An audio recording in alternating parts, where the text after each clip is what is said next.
Bien, proseguimos con la epístola a los Colosenses y el tema se titula La plenitud de la deidad. Cristo es la plenitud de la deidad, la plenitud de la deidad. La palabra plenitud significa total, lo completo, lo íntegro, el centro de todo, lo culminante. Con Cristo no se pierde nada. Dice que la gracia y la verdad vinieron con Cristo.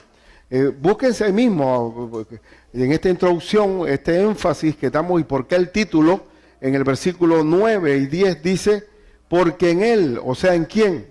En Jesucristo, habita corporalmente, en Cristo, en la persona de Cristo, habita ¿qué? Corporalmente toda la plenitud de la deidad. Si tú quieres saber quién es Dios, solamente tienes que ver a Cristo, porque en Él habita toda la plenitud de la deidad.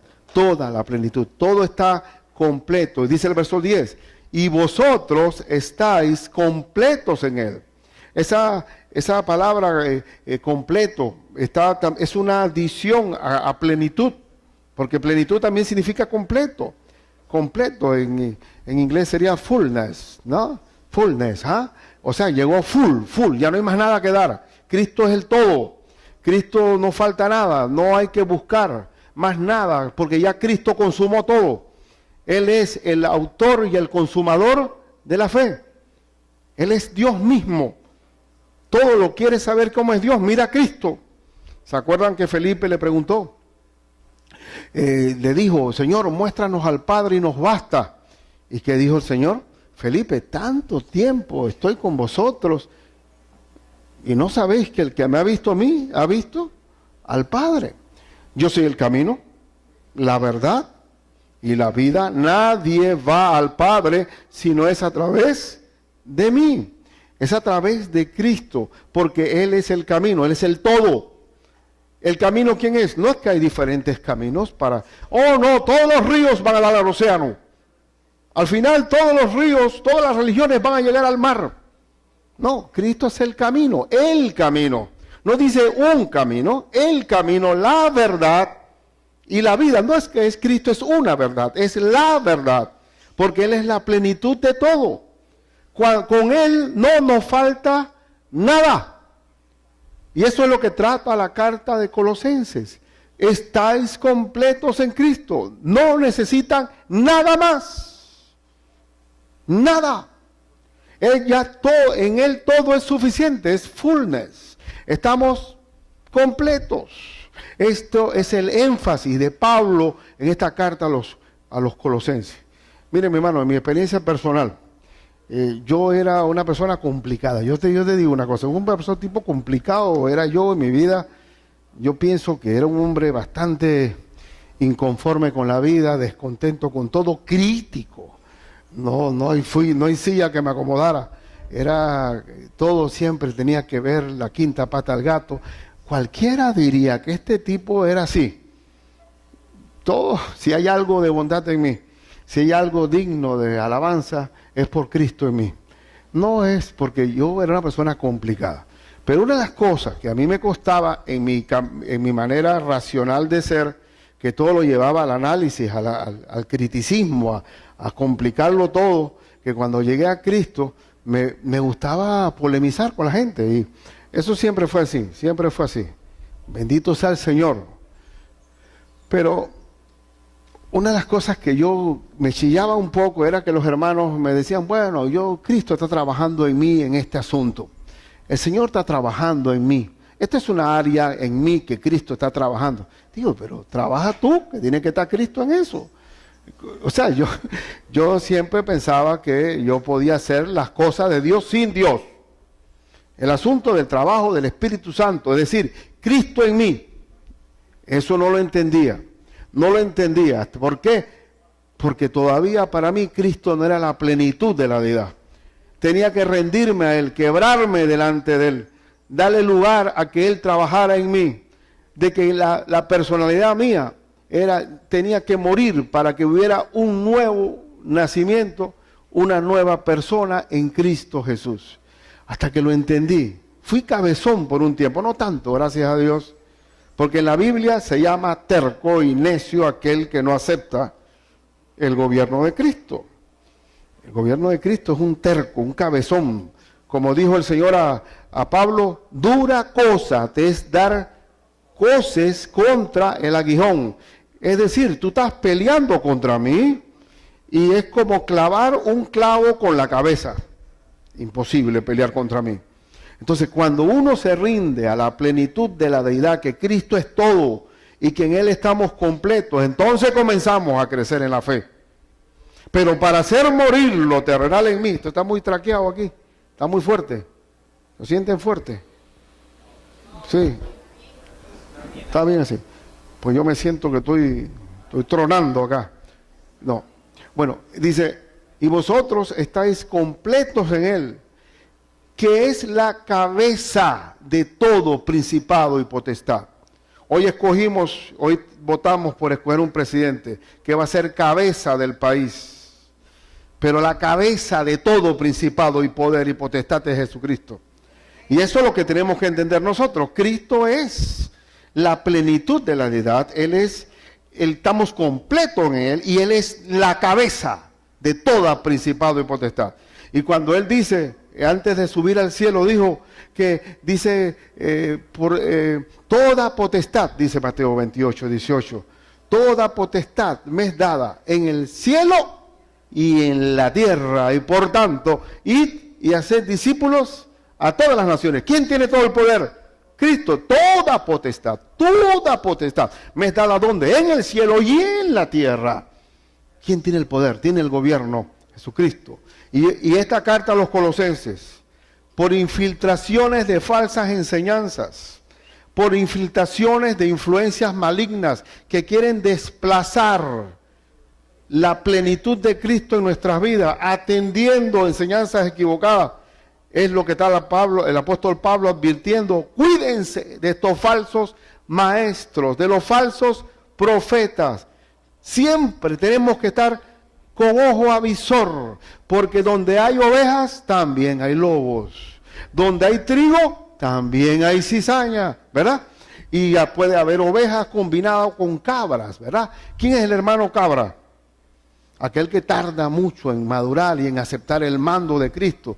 Y como es cabra, está siempre corriendo a las ovejas. Es un problema y discutidor y se siente por todo. Y si no me contaron el cumpleaños y está allí complicado y todo lo vuelve un enredo. El hermano cabra es un problema. No digo que sea lobo, pero tarda mucho en aceptar que es oveja. O es más, puede ser que no haya nacido de nuevo. Entonces vamos a ver en esta situación, es un filete este libro de Colosenses, que hemos tenido que dar 5 mensajes por el primer capítulo, y yo he querido avanzar un poco más con el segundo, pero ¿qué va? No puedo porque esto sería una indigestión, sumar más versículos al tema de hoy.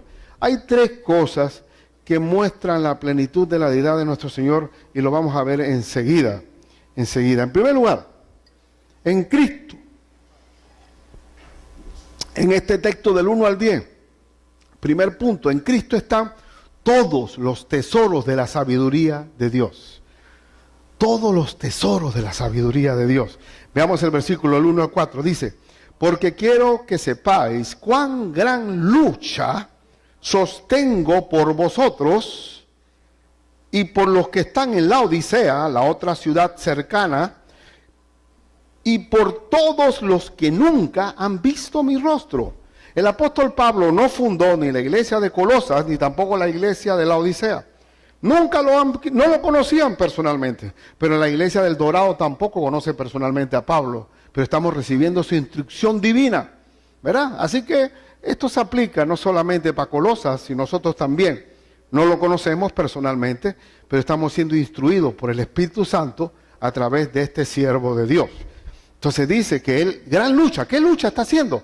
Una iglesia que no conoce a ningún miembro, pero sin embargo que esa iglesia fue fundada por un discípulo del apóstol Pablo llamada Epafras, que fue su pastor, Y dice, yo no conozco a ninguno de ustedes, pero estoy luchando en oración. ¿Para qué? ¿Cuál es el anhelo, el fervor del apóstol Pablo por esta carta, en esta carta de Colosenses? Dice, una lucha, dice el verso 2, ¿para qué? ¿Para qué estoy luchando? Para que sean consolados sus corazones, unidos en amor, hasta alcanzar todas. ¿Qué dice? ¿Alcanzar qué? Todas las riquezas de pleno entendimiento, a fin de conocer el misterio de Dios el Padre y de Cristo. ¿Qué está pidiendo? Él oraba para que tengan el suficiente consuelo, y con Cristo es suficiente, para ser consolados con la palabra recibida. No necesitan otra influencia que venga. Hermanos, existe en Europa iglesias vacías. En Europa está creciendo más el islamismo que el cristianismo. Grandes catedrales que nada más son para turistas. No hay nadie adentro. ¿Qué fue lo que pasó? No lograron entender y enseñar las riquezas del pleno entendimiento de Dios. ¿Y cuál es el misterio? ¿Se acuerdan que el misterio cuál era? En el versículo 27 del capítulo 1 dice cuál era el misterio. ¿El misterio cuál era? A quienes Dios quiso dar a conocer las riquezas de la gloria de este misterio entre los gentiles, que es Cristo en vosotros, la esperanza de gloria. ¿Cuál es el misterio que aquí tenemos en esta iglesia ahora mismo? Que el Espíritu Santo es templo, nuestro cuerpo es templo del Espíritu Santo que está en nosotros, y por tanto podemos ser consolados por Dios. Y ¿se acuerdan que el apóstol también dijo en el versículo, porque de esto tenemos que regresar un poquito, en el verso 27 del capítulo 28, el mismo 28, a quien anunciamos, amonestando a todo hombre y enseñando a todo hombre en toda sabiduría, a fin de presentar perfecto en Cristo a todo hombre, para lo cual también trabajo luchando según la potencia de Él, la cual actúa poderosamente en mí. ¿La lucha cuál es? La lucha es lograr un creyente maduro, confirmado en la fe. Aquí dice, consolado por Dios a través de su palabra. No hay consuelo de Dios en nosotros, hermanos. ¿Qué dice 2 Corintios? Dice, bendito sea el Dios y Padre de nuestro Señor Jesucristo, Dios de misericordia y Dios de toda consolación, el cual nos consuela en todas nuestras tribulaciones. Hermano, el consuelo viene del Espíritu Santo. El apóstol Pablo dice, con Cristo es suficiente. No tenemos que meternos un par de tragos para estar happy. No necesitamos ir a un tipo de hombre que me venga a dar un consejo directo, aunque el consejo de nosotros como hermanos es bueno, inclusive, pero yo prefiero que antes de pedirle consejo a un hermano, primero busque el consuelo de Dios. Porque cuando cantamos este Salmo 23 que dice, Jehová mi pastor, nada me faltará. Entonces dice Pablo, miren, yo mi anhelo, mi lucha es que ustedes reciban en sus corazones el consuelo divino. Y esto también unidos en amor. Unidos. La unidad. Esta iglesia es unidad, una amalgama de gente de diferentes lugares, de diferentes colores, de diferentes niveles educativos. Una iglesia de diferentes nacionalidades. Pero es posible, algo que es imposible, la unidad espiritual. En amor. En amor. Entonces Pablo dice, Cristo es suficiente. Y miren el verso que sigue, dice, en quien están escondidos, en el Padre y en Cristo, escondidos, ¿qué están? Todos los tesoros de la sabiduría y del conocimiento. A ver, en Cristo está ¿qué? todos los tesoros de la sabiduría y del conocimiento. Así como la gente se mata por la plata, por buscar la plata, aquí hay una riqueza que es de más estima. Los tesoros de la sabiduría y del conocimiento están ¿en quién? En Cristo Jesús. El rey Salomón pidió algo que era, estando niño, joven, entrando al reino, sabiduría. Él no pidió longevidad, él no pidió riquezas, él no pidió la muerte de sus enemigos, él pidió sabiduría para poder discernir entre lo bueno y lo malo, escoger lo correcto y lo incorrecto, lo justo y lo injusto, discernir, poder decidir sobre la sabiduría de Dios. Y sigue siendo el punto básico de todo creyente, tener el pleno entendimiento y todos los tesoros de la sabiduría y del conocimiento de Cristo. Hay una diferencia entre conocimiento y sabiduría, y esto es bueno hacer docencia sobre esto. Conocimiento es recibir una enseñanza y entender la enseñanza.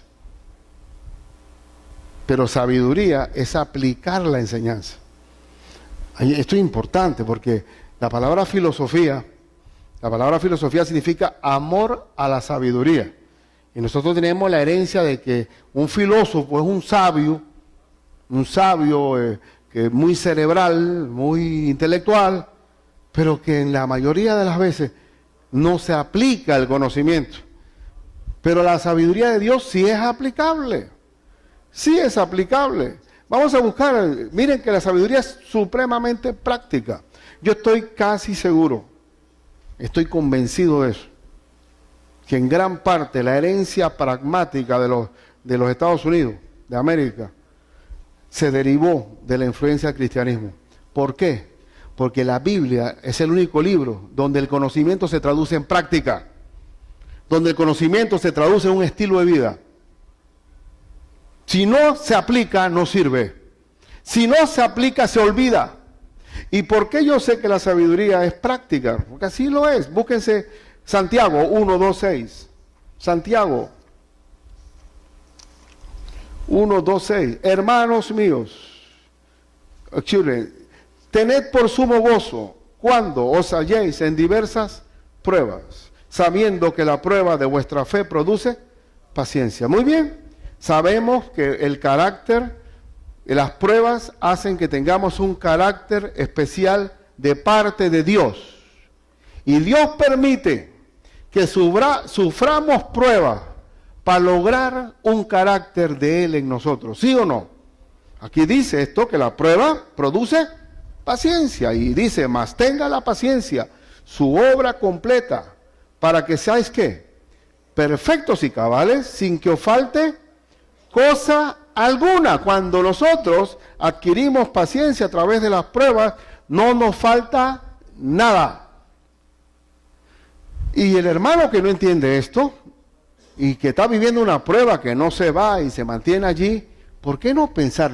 ¿Por qué tú no te detienes un momento y piensas, oh Señor, ¿tú no será que tú estás trabajando en mí a través de esta prueba para que yo adquiera un carácter especial delante de ti?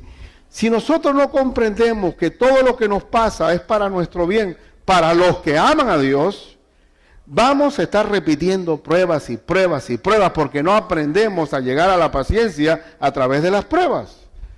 Y si usted no entiende esto, ¿qué dice el verso 5? Y si alguno de vosotros tiene falta de ¿qué?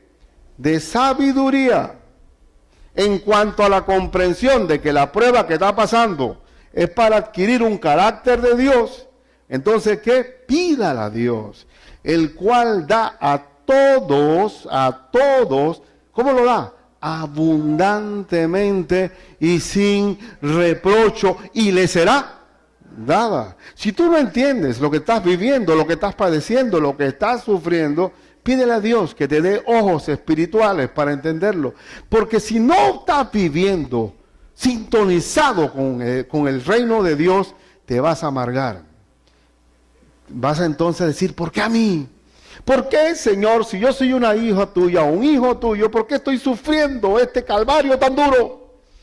¿Por qué no al otro hermano? Yo siento que el otro está llevando una cruz de fuam y yo de hierro. Señor, ¿a qué se debe? ¿Tú tienes preferencia? ¿Qué es esto? Yo soy un hombre de Dios y estoy sufriendo esto. Y entonces comienzas a cuestionar y dice, hijo, lo siento, pero esta prueba hasta que aprendas. Porque las pruebas se repiten una y otra vez, porque Dios quiere que seamos perfectos y cabales sin que os falte cosa alguna. Entonces el apóstol está diciendo, hey, en Cristo están todos los tesoros de la sabiduría y del conocimiento. Pero la sabiduría no es un montón de textos bíblicos en el cerebro. La sabiduría se traduce en un estilo de vida. Un estilo de vida. Y por eso que hay que andar en la dimensión espiritual. Que todo lo que está alrededor mío, hay un gran tesoro de Dios en mí, a través de mí. Y también búsquense ahí mismo en Santiago 3, 13 al 18, el asunto de la sabiduría. ¿Quién es sabio y entendido entre vosotros? El que va a la iglesia los domingos es sabio. El que es bueno en esgrima bíblico es sabio. El que lee la Biblia únicamente es sabio. No. ¿Quién es sabio? Muestre por la buena conducta sus obras en sabia mansedumbre. ¿Cómo yo sé que la sabiduría de Dios está en mí? Por la buena conducta. Por los frutos los conoceréis.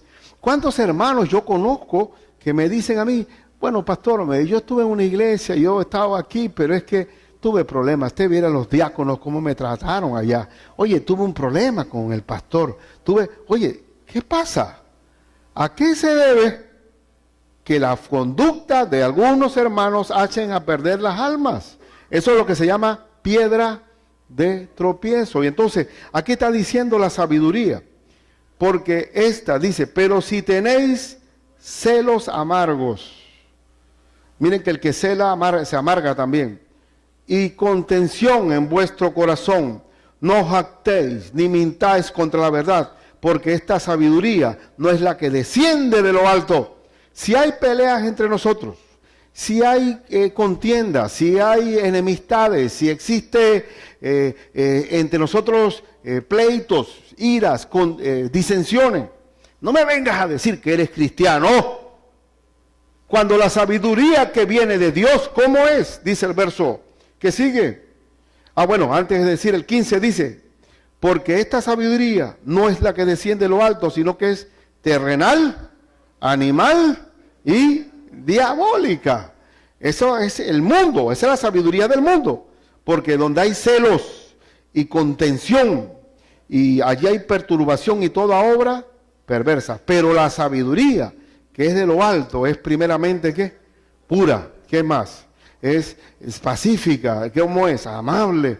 Es benigna, llena de misericordias y de buenos frutos, sin incertidumbre ni hipocresía. Y el fruto de justicia se siembra en paz para aquellos que hacen la paz. ¿Es o no la sabiduría algo práctico que se traduce en un carácter? Benigna, amable, pacífica. Esa es la sabiduría que Dios quiere. Dios quiere que nosotros descubramos los tesoros de su sabiduría expresado en un carácter, en una persona, que es Jesucristo. Yo no soy el mismo de tiempos atrás. Hermano, y tenemos que entender esto porque mundanamente hablando, hay el concepto de la sabiduría como el conocimiento. O la inteligencia. En la Biblia, ¿qué significa la palabra inteligencia en la Biblia? Inteligencia es apartarse del mal. Pero ¿cómo dice la inteligencia que es a nivel del hombre? La inteligencia es saber trigonometría, álgebra, un cerebro, ese tipo. Que consideramos que la sabiduría. Pero estaba yo hablando con mi hermana Patricia Pisurno y le estaba diciendo a ella que yo estaba escuchando una mesa redonda del canal español. Canal español, y entonces estaban ellos hablando, unos tremendos, esos españoles cuando hablan, ese es el idioma bien expresado, ¿ah? ¡Wow! Qué gente más culta, qué coordinación de ideas, qué qué semántica, qué tino para hablar. Pero entonces ellos estaban diciendo, miren, dice un hombre ahí, hablando de la crisis española, que está en un 27% de desempleo. Gente que tiene la Universidad de Salamanca, tiene un montón ¿se acuerdan aquel dicho que lo que Natura no da, Salamanca no presta? Hablando de que si no tienes cabeza, aunque vaya a la mejor universidad. Y entonces estaban diciendo los españoles, oye, tenemos un 27% de desempleo. Y nosotros los que estamos aquí hablando, posiblemente no vamos a recibir la pensión del Seguro Social, porque no hay cotizantes. Y tenemos un problema, que aquí no tenemos niños en España. La gente no quiere parir. No tenemos niños. Entonces la edad promedio de España son 87 años. El estándar ¿cómo se llama? La tasa de mortalidad, ¿no? Es el 87 años y el promedio estándar son 42. Es decir, tenemos una sociedad vieja. Entonces los hijos viven con los papás porque no hay plata para comprar pisos. Entonces tenemos hombres con maestrías, doctorados, que hablan varios idiomas y están desempleados. Entonces, ¿qué estamos hablando nosotros? Los tesoros de la sabiduría la da Dios. Cuando Salomón fue un hombre que estuvo bajo la sabiduría de Dios, fue el reino más esplendoroso de la tierra. Su esplendor llegó a tal grado que todos querían ser amigos de Salomón, porque todo el mundo es amigo del que tiene, y del fuerte y del poderoso. Y Salomón, todo el mundo quería ser amiguito de Salomón. Y la gente venía a Salomón, a ser como los Estados Unidos en su época de esplendor. ¿Por qué los Estados Unidos de América llegaron a ser el país más poderoso de la tierra? Por la sabiduría divina. Por la sabiduría divina. Un pueblo que tenía los 10 mandamientos en las escuelas. Se oraba en el Senado. La Corte Suprema oraba. Era un hombre que los presidentes eran creyentes en su gran mayoría. Pero ¿qué está pasando, hermano? Cuando un pueblo en Cristo está el tesoro, como es el texto exactamente, están escondidos todos los tesoros de la sabiduría y del conocimiento. Y decían las españolas, estaban diciendo ahí, y saben una cosa, a veces, después de la posguerra, con la guerra, con lo de Franco, dice, todo español que estaba fuera de España, quería regresar a España, pero dice, oye, la generación esta que tenemos, no quieren regresar a España. Entonces yo me quedo viendo. Todas las universidades no pueden resolver el problema de empleo. No pueden resolver el problema de alimentación. ¿Cómo es posible? Las promesas de campaña, ¿cuáles son? Va a haber comida para todo el mundo. Conmigo cuando llegue va a haber vivienda para todo el mundo. No, hermano, cuando deja que yo llegue al poder y vas a ver que aquí todos vamos a tener un buen sueldo y vamos a echar para adelante. Y digo, ay, yo quiero estar ahí, yo no quiero. No va a haber una letrina para más. Ok, perfecto. Pero yo te digo una cosa, nosotros como creyentes, nuestro reinado es humano o es divino. Yo quiero saber en esta iglesia, ¿quién sustenta nuestra casa?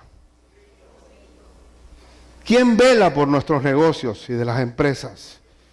Oramos por las autoridades, pagamos impuestos para que hagan su trabajo, pero no esperamos que nos resuelvan los problemas de la crianza de nuestros hijos y de mantener nuestros hogares y ser dueños del destino que Dios nos tiene para nosotros. Porque sabemos que nuestra cabeza es Cristo. Nuestra cabeza es Cristo. Aquellos pueblos que están buscando mesías humanos, que están buscando, miren, cuando yo llegue al poder, todo el mundo va a estar igualito, y aquí no va a haber problema económico, y todavía todo aquel pueblo que no ha reconocido que la única cabeza, lo único que es la plenitud de la deidad y que estamos completos en Él, va a tener una torpeza en todas sus decisiones. Porque si no está escrito, si no está Cristo, no hay luz. Porque dice, yo soy la luz del mundo. Yo soy la luz del mundo. Fuera de mí, la luz está apagada. La luz está apagada. Entonces, en estos versículos, estamos viendo este asunto. El versículo 4, y esto lo digo, vamos volviendo a nuestro texto de Colosenses, y esto lo digo, y se fue el aire, Eloy, se fue, o ya está puesto, ya. Y bueno, si quieren pueden prender los abanicos porque me preocupa un poco su condición ahí abajo. Y esto lo digo, aunque de acá tampoco no es que está provechosa, y esto lo digo para que nadie os engañe con palabras persuasivas, ¿ok? Nadie os engañe con palabras persuasivas. Que no vengan aquí a hacer intercambios o decir que bueno, Cristo no es tanto... una vez escuché un radiocomentarista en Panamá, hace poquito lo escuchaba, y él decía, bueno, pero el problema es si tú hablas con un evangélico te va a decir, bueno, Cristo es la solución. Esos tipos, todo es Cristo. Y es cuando hablaban conmigo mi familia, mis primos me decían, bueno, ya con Ricardito no se puede hablar, hombre, todo es Cristo y Cristo y Cristo y Cristo. Pero ¿qué podemos nosotros decir si la piedra angular es Cristo? ¿Dónde vamos nosotros? ¿No? El que conmigo no recoge desparrama. Aquí estamos hablando, solo Cristo es la roca. Es la roca. Entonces vamos en segundo lugar, porque son 3 puntos nada más. Cristo es suficiente. Así como en Cristo están todos los tesoros de las riquezas, del conocimiento y del entendimiento, Cristo es suficiente para madurarnos. Para madurarnos. ¿Ustedes se acuerdan que la Escritura dice, toda la Escritura es inspirada por Dios y es útil? ¿Para qué? Para corregir, para enseñar. ¿Para qué? Para corregir, para instruir. No, para redarguir, para corregir y para instruir en justicia, a fin de que el hombre de Dios sea como perfecto. ¿Qué es perfecto? Maduro, enteramente preparado para toda buena obra.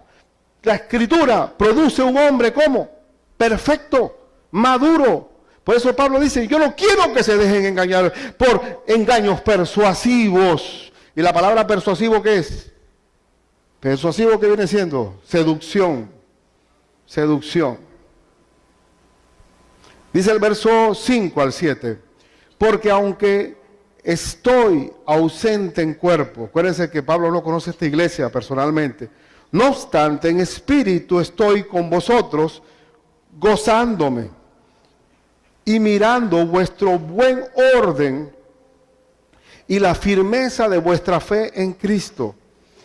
Pablo está como un general viendo su pelotón de soldados. Aunque no está presente, él valora el buen orden y la firmeza de la fe. Y eso es lo que él desea. La firmeza de la fe. La firmeza de la fe. La firmeza de la fe está en la palabra de Dios. Hermano, la Biblia está escrita para que el más ignorante la entienda y el más sabio, entre comillas, no la pueda comprender. Porque se aprende con humildad y con los ojos del Espíritu. Entonces dice el verso 6, por tanto, de la manera que habéis recibido al Señor Jesucristo, andad en Él. ¿Cómo recibimos a Cristo? A ver, lo recibimos por fe. Lo recibimos por fe. ¿Cómo debemos andar? Por fe. ¿Y cómo se anda por fe? Creyendo todo lo que dijo el Señor. ¿Cómo se anda por fe? Sabiendo que Dios no miente. Y que todo lo que Él dice, sí, amén. Todo lo que Él dice se va a cumplir. Eso se llama las promesas de Dios. Todo lo que yo digo lo cumplo. Es la fidelidad de Dios. Y dice la Escritura, el verso 7, arraigados y sobreedificados en Él y confirmados en la fe, así como habéis sido enseñados, abundando en acciones de gracia. Entonces, ¿qué significa? Andad en Él. ¿Cómo recibiste? ¿Cómo llegaste a Cristo, tu Señor, el todo, la plenitud de la deidad? Por fe. ¿Cómo debes andar? Arraigado, sobreedificado. ¿Arraigado de qué viene? De raíz, de árboles. El Salmo 1, que dice, bienaventurado el varón que no anduvo en consejo de malos, ni en silla de escarnecedores, se ha sentado, sino que en la ley de Jehová está su ¿qué? Su delicia. Si alguien me dice a mí, yo tengo que leer la Biblia, sí, bueno, si no quieres no la leas, pero debe ser una delicia. En la ley de Jehová está su delicia y en ella medita de día y de noche. ¿Y cuál es el resultado? Será como árbol plantado junto a corrientes de agua, que da su fruto a su tiempo, que su hoja no cae y todo lo que hace prosperará. Entonces está diciendo, arraigados. Si ustedes se arraigan en mí, en mi palabra, siempre va a haber frutos, siempre. Es un árbol pegado a la corriente de agua, no es un árbol que está allá lejos del agua. Su raíz está tomando de la fuente del agua. Y Cristo lo dijo de esta manera, hablando de arraigo, porque usa dos palabras, arraigados, que es tomando de raíces el agua de vida, que es la palabra, y también dice sobreedificados. Sobreedificados, que apunta a construcción, a edificio. ¿Cómo vamos construyendo un buen edificio? Sobreedificados y confirmados en la fe. ¿Qué significa confirmado? Aquí lo consulté en el inglés porque a veces tenemos la idea de confirmación de otra forma, tú sabes, confirmación, con un poquito de la ceniza. Confirmado, ¿qué es? Establecer el fundamento claramente. Confirmado, con firmeza, arraigados, sobreedificados, confirmados. Entonces si alguien me dice, bueno, pero esta iglesia nada más es Biblia, para allá hay Biblia, bueno, dele gracias a Dios, hermano. Cuando me vea a mí echando cuento aquí, entonces estamos mal. Arraigados, sobreedificados, aquí está. Con esto se logra una ¿qué? Una madurez. Dice, como habéis sido enseñados. Gracias a Dios, porque el conocimiento y la sabiduría es algo que se recibe abundando en acciones de gracia. Entonces, arraigados, sobreedificados, confirmados en la fe. Y la palabra fe significa las promesas de Dios. Búsquense Lucas 8:15. Lucas 8:15. Lucas 8, versículo 15.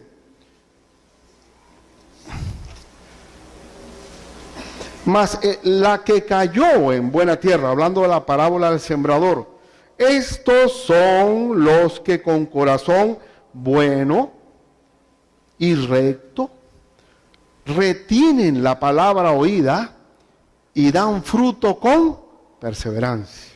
Es decir, que si nosotros tomamos esa palabra como buena y la aplicamos en la vida, va a haber un fruto, bendito sea. Así que nosotros los cristianos no podemos hablar de buena suerte y de mala suerte, de salado, porque a nosotros nos dicen salado, nos están diciendo algo bueno, porque somos la sal de la tierra.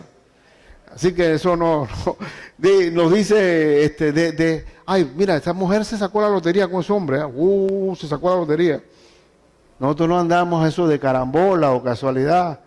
Basta con retener la palabra, arraigarse en ella y va a haber ¿qué? Fruto. Fruto porque dice Cristo, yo soy la vid, vosotros los pámpanos. El que permanece en mí y yo en él, lleva ¿cómo? Mucho fruto, porque separados de mí, nada podéis hacer. ¿Qué significa nada? Nada. Gradúese en la universidad que quiera. Tenga la maestría que quiera. Quiere estudiar mandarín. Ahora no, que hay más chino que... Ahora tenemos que... Inglés, español, inglés y mandarín también. Porque ya yo sé que ya puedo tener más opciones de trabajo si logro... Bueno, ahí está España. Ahí está Portugal, está Grecia. Hay una crisis tremenda, pero yo sí sé que si permanezco en Cristo, vamos a dar fruto. Arraigados, sobreedificados, confirmados en la fe. Y le digo honestamente, y lo hablo con mucha propiedad y con mucha autoridad, porque un imbécil como yo, que me pasé leyendo un montón de libros, y que al final digo, basura, como dijo el apóstol San Pablo, todo lo que yo creía que era bueno, y educado a los pies de Gamaliel, fariseo, de la secta de fariseo, hebreo de hebreos, sangre azul, mi hermano. No, yo no soy como ustedes, que nada más el abuelo de usted era hebreo. No, hebreo de hebreo, tatarabuelo, y nos vamos hasta Abraham. Yo vengo de la pura cepa hebrea y yo de la tribu de Benjamín. Era un montón. Usted sabe que nosotros los hombres somos muy dados a poner los títulos por delante. No, yo soy, mi bisabuelo era fulano de tal, escudo, el escudo familiar mío, wow, que nosotros tenemos una estirpe. Y dijo, ¿qué dijo Pablo? Todas estas cosas que yo las estimaba como buenas, como ganancias, entran al renglón de ¿qué? De basura. Frente al conocimiento de Cristo. Soy lo que soy por la gracia de Dios.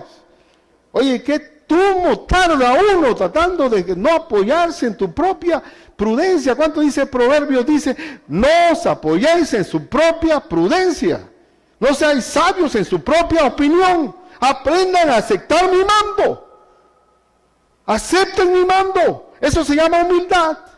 Humildad es aceptar el mando de Dios, la soberanía de Dios. Es como el centurión romano que le dijo a Cristo, di la palabra y mi siervo se sanará. Porque si yo le digo a un soldado mío que haga esto, él lo hace. Y si le digo que venga acá, él viene. Y si mando a mi criado a que haga un mandado, no tengo que ir detrás de él para ver si lo hizo. Yo sé que lo hizo. Todo lo que tú dices se hace.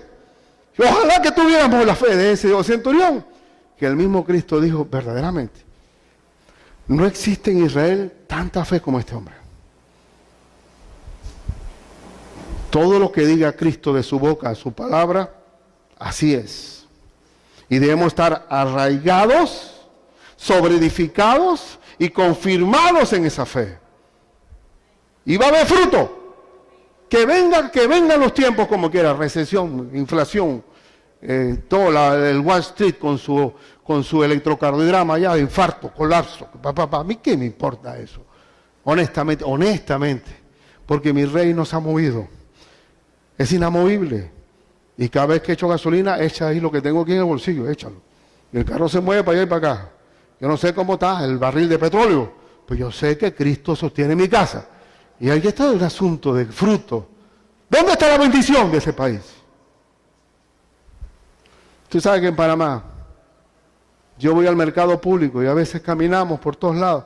Hay un pueblito, hay una tiendita que dice, Cristo viene, Jehová mi pastor, Ebenezer, Maranata. Tú ves palabra de Dios regada por todo el país.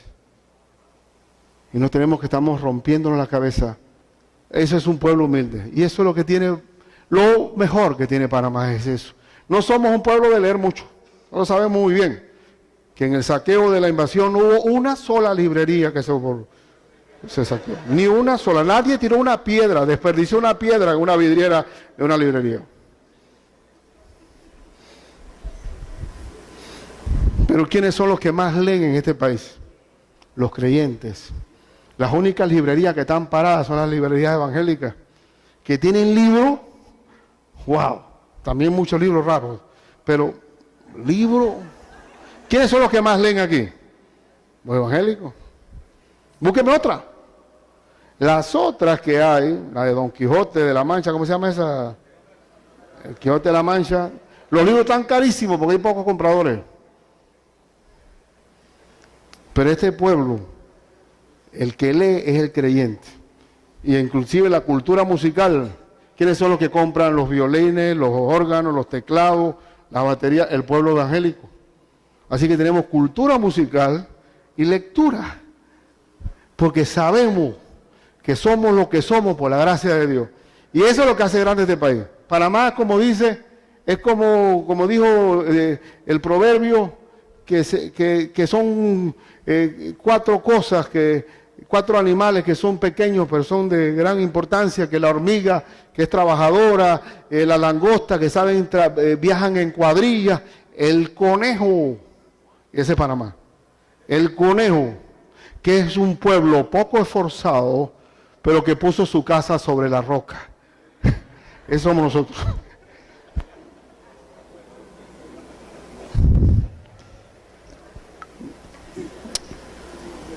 Y en último lugar, Cristo es la plenitud de la deidad. En Él están todos los tesoros de la sabiduría y del entendimiento. Por Él maduramos y por último, en Cristo estamos completos. Porque Él es la cabeza. Si Él es la cabeza de la iglesia, a la iglesia no le falta nada. Porque si hay una buena cabeza, Es como una casa, si la cabeza es loca, la casa no sirve, pero si hay una buena cabeza, el cuerpo va a estar bien. El verso 8 al 10, y vamos a leer, mirad que nadie os engañe por medio de filosofías y huecas sutilezas. Y lamentablemente la iglesia con los siglos fue engañada por medio de las filosofías y huecas sutilezas. ¿Qué es la hueca sutileza? Sutileza, pero estás hablando nada. O sea, lo que estás diciendo se oye bonito, pero no estás diciendo nada. Hueca sutileza según las tradiciones de los hombres, conforme a los rudimentos del mundo y no según Cristo. La filosofía, con el tiempo de la historia de la iglesia, desplazó la palabra y el pueblo quedó desarraigado, quedó sin sobreedificación, sin cimiento. La filosofía desplazó a la palabra de Dios.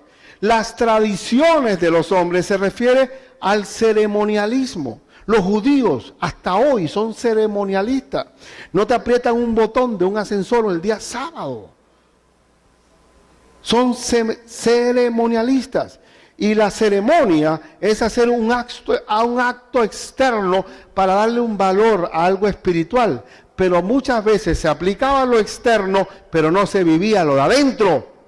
Quedaban solamente en el ritualismo.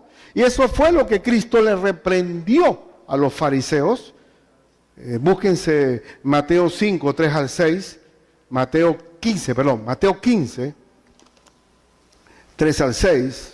Dice, respondiendo él les dijo, ¿por qué también vosotros quebrantáis el mandamiento de Dios?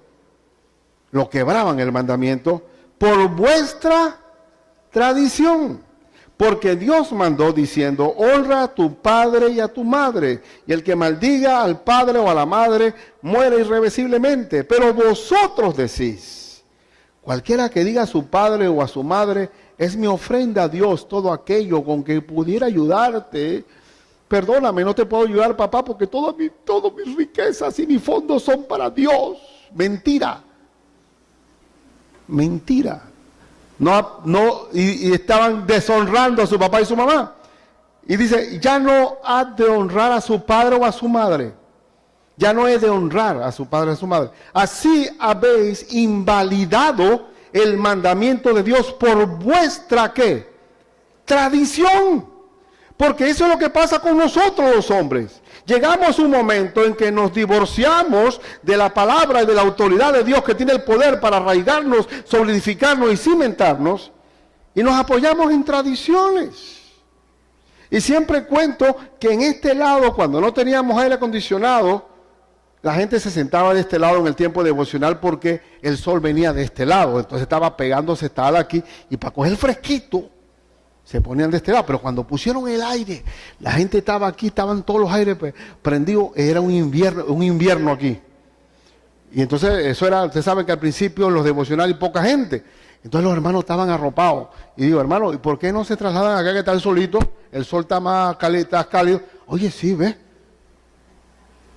Somos gente de quedar instalados en tradiciones. Nos quedamos, hacemos una cajeta de zapatos y nos metemos adentro.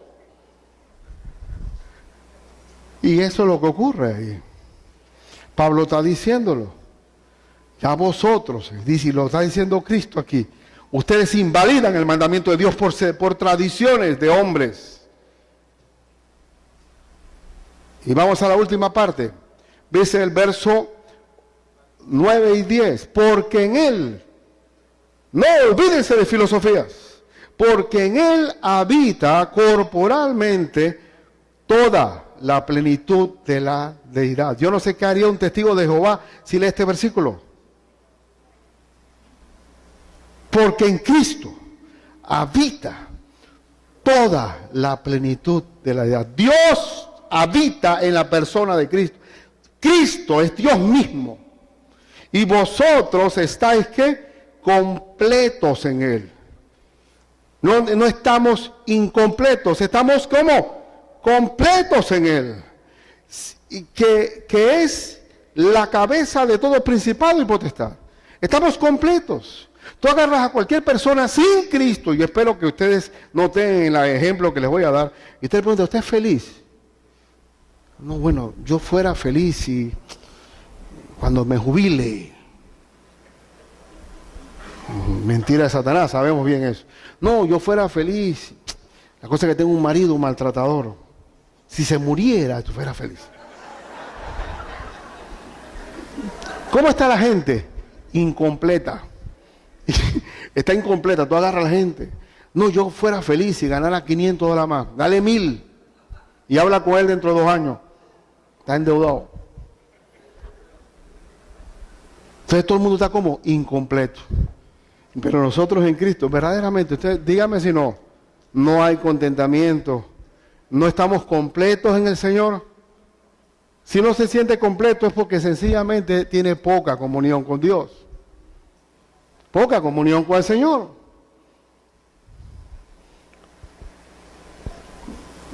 El último versículo.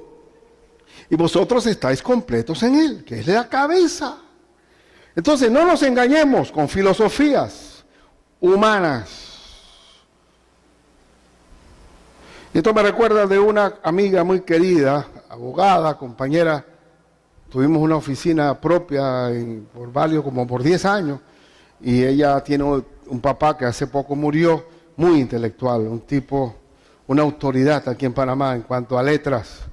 Y Ricardo, yo quiero hablarle de Cristo a mi papá y tú me ayudarías. Y yo, como era un hombre de letras, comencé yo a ser letrado también, hablando allá y para acá, para que él vea que nosotros los cristianos no somos fanáticos. Entonces tirando ahí. Estábamos como estos políticos de café que hablan y ordenan el mundo entero, tomando un capuchino, están hablando de política y arreglan el país tomando capuchino. Y están hablando de quién va para este puesto y quién va para el otro.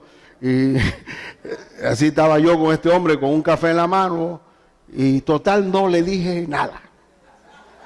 Porque entré ella a hablar allá en la filosofía hueca y engañosa, allá en la hueca sutileza. Pero ¿qué hizo la nieta? La nieta le dice esa misma noche, estaba el abuelo viendo televisión, tácate, le apagó el televisor y dice, abuelo, déjame decirte algo. Si tú no reconoces a Jesucristo en tu corazón, vas para el infierno. Estoy preocupada por ti. Porque yo voy para el cielo y tú vas para el infierno. Oye, ¿y qué debo hacer? Tienes que recibir a Cristo en tu corazón. Clácate. ¿Qué dice la Biblia? Que la cruz de Cristo para los que se pierden es ¿qué? Locura, pero para los que se salvan es poder de Dios. Tú tienes que reconocer que te tienes que exponer a que te digan loco o que te digan, oh, gracias por compartirme la salvación del Señor. Pero no hay otro camino que Cristo y a este crucificado y resucitado. Así que no necesitamos tradicionalismo, ni filosofías, ni legalismos, porque Cristo es todo. Vamos a terminar ya con una doctrina. Hermano, hay un famoso predicador inglés, era el padre de los predicadores allá en Inglaterra, en Londres, se llamaba Charles Spurgeon, era un hombre de mucha autoridad, tiene libros, inclusive le dije yo a mi hermano Mike, un libro de Spurgeon sobre las cheques en blanco de Dios, para ver si lo llevamos a la radio. Y Spurgeon, refiriéndose a este texto que le estamos compartiendo, dijo estas palabras. En Cristo estamos completos. ¿Qué significa? Estamos completos sin ceremonias, completos sin ayuda de filosofías y completos sin mérito humano. Este predicador, para que tenga alguna autoridad, tiene que basarse en lo que Dios dice.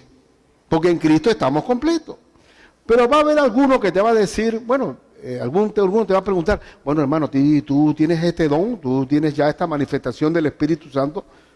No, tú no estás completo, hermano. Tú estás incompleto. Perdóname, hermano, en Cristo habita toda la plenitud de la deidad. Estoy completo en Cristo. No me falta nada con el Señor. Algunos dirán, oye, pastor, así me pasó, yo vi en National Geographic los misterios de la Biblia, y no es cierto eso que dice la Biblia. ¿En qué tú te basas? ¿En National Geographic? Que habla todo, siempre habla de cosas que no dice la Biblia. Yo puedo inventar un montón de cosas que no están en la Biblia. ¿En qué nos basamos la fe?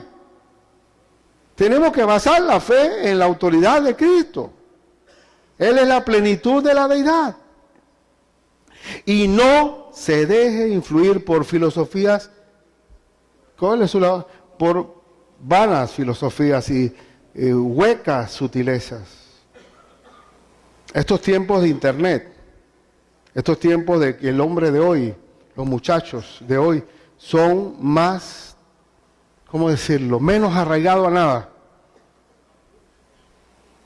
Hoy, por ejemplo, si tú agarras Greenpeace, la iguana va primero que el indio, ¿no?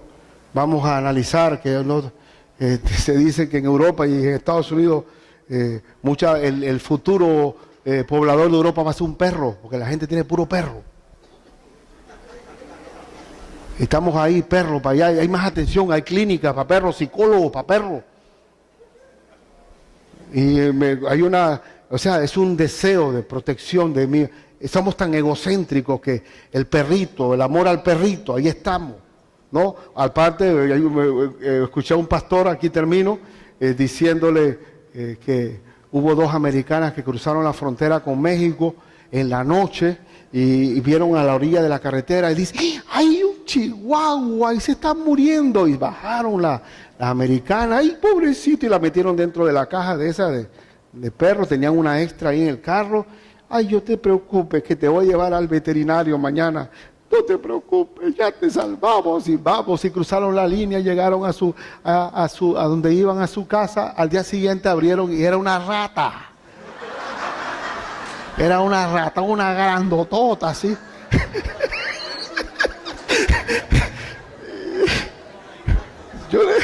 Yo me puse a pensar, digo, verdaderamente esto es una buena ilustración. ¿Cuántas cosas se ven bonitas como un chihuahua? Cosas que se ven lindas, ay, qué lindo, qué. Ay, y el feng shui. No, que si pongo la casa para este lado, el magnetismo va a hacer que nos te llevemos mejor marido y mujer. No, que si yo soy horóscopo, Tauro, o sea, Piscis, esas estupideces. No, ¿cuántos no hay? Ay, que tú eres Escorpión. Ay, yo soy nosotros somos, congeniamos, la marea con el sol y la luna, y hay algo que ayudar. ¿Cuántas chihuahuas han llevado al pecho y son un ratona que se han comido tanta estupidez humana? Por eso que Dios va a desprender una piedra no hecha por mano humana que va a destrozar toda la humanidad para establecer un reino que es para siempre, el Rey de Reyes y el Señor de Señores. Vamos a orar, hermano.